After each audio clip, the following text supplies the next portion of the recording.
ಸಾವಿರ ಲಂಚ ಪಡೆಯುವಾಗ ಆರ್ಡಿಡಬ್ಲ್ಯೂಎಸ್ನ ಇಇ ಮತ್ತು ಸಿಪಾಯಿ ಲೋಕಾಬಲೆಗೆ.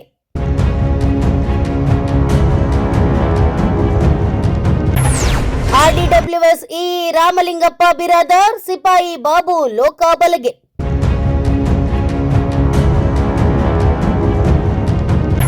ಬೀದರ್ ಜಿಲ್ಲಾ ಪಂಚಾಯತ್ನಲ್ಲಿ ಕಾರ್ಯನಿರ್ವಹಿಸುತ್ತಿದ್ದ ರಾಮಲಿಂಗಪ್ಪ ಬಿರಾದಾರ್ ಕಾಮಗಾರಿ ಬಿಲ್ ವಿಚಾರಕ್ಕೆ ಲಂಚ ಪಡೆಯುತ್ತಿರುವ ವೇಳೆ ಲೋಕ ಟ್ರ್ಯಾಪ್.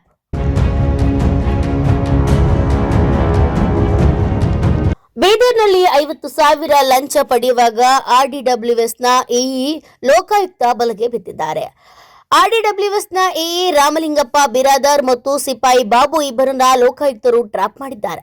ಬೀದರ್ ಜಿಲ್ಲಾ ಪಂಚಾಯತ್ನಲ್ಲಿ ಕಾರ್ಯನಿರ್ವಹಿಸುತ್ತಿದ್ದ ರಾಮಲಿಂಗಪ್ಪ ಬಿರಾದಾರ್ ಕಾಮಗಾರಿ ಬಿಲ್ ವಿಚಾರಕ್ಕೆ ಲಂಚವನ್ನ ಪಡೆಯುತ್ತಿದ್ದ ವೇಳೆ ಲೋಕಾಯುಕ್ತ ಅಧಿಕಾರಿಗಳು ರೇಡ್ ಮಾಡಿದ್ದಾರೆ. ಲಂಚ ಪಡೆಯುತ್ತಿದ್ದಾಗ ರೆಡ್ ಹ್ಯಾಂಡ್ ಆಗಿ ಸಿಕ್ಕಿಬಿದ್ದಿದ್ದಾರೆ ರಾಮಲಿಂಗಪ್ಪ ಬಿರಾದಾರ್ ಮತ್ತು ಸಿಪಾಯಿ ಬಾಬು. ದಾಳಿ ನಡೆಸಿ ದಾಖಲೆಗಳ ಪರಿಶೀಲನೆ ನಡೆಸಿದ್ದಾರೆ ಲೋಕಾಯುಕ್ತ ಪೊಲೀಸರು. ಗ್ರಾಮೀಣ ಕುಡಿಯುವ ನೀರು ಮತ್ತು ನೈರ್ಮಲ್ಯ ವಿಭಾಗ ಕಚೇರಿ ಮೇಲೆ ದಾಳಿ ನಡೆಸಲಾಗಿದ್ದು, ಗುತ್ತಿಗೆದಾರನಿಂದ 50,000 ರೂಪಾಯಿ ಲಂಚ ಪಡೆಯುವಾಗ ಸಿಕ್ಕಿಬಿದ್ದಿದ್ದಾರೆ. ಬೀದರ್ ಜಿಲ್ಲಾ ಪಂಚಾಯತ್ ಆವರಣದಲ್ಲಿರುವ ಕಚೇರಿ ಮೇಲೆ ನಡೆದ ದಾಳಿ ಇದಾಗಿದ್ದು, ಗುತ್ತಿಗೆದಾರನ ಕಾಮಗಾರಿ ಹಣ ಪಾವತಿ ಮಾಡಲಿಕ್ಕೆ 50,000 ರೂಪಾಯಿಗೆ ಲಂಚ ಬೇಡಿಕೆ ಇಟ್ಟಿದ್ದರು ಎನ್ನಲಾಗ್ತಿದೆ ಎಂದು ಕಚೇರಿಯಲ್ಲಿ ಲಂಚದ ಹಣ ಪಡೆಯುವಾಗ ಲೋಕಾಯುಕ್ತ ಅಧಿಕಾರಿಗಳು ದಾಳಿ ನಡೆಸಿದ್ದಾರೆ.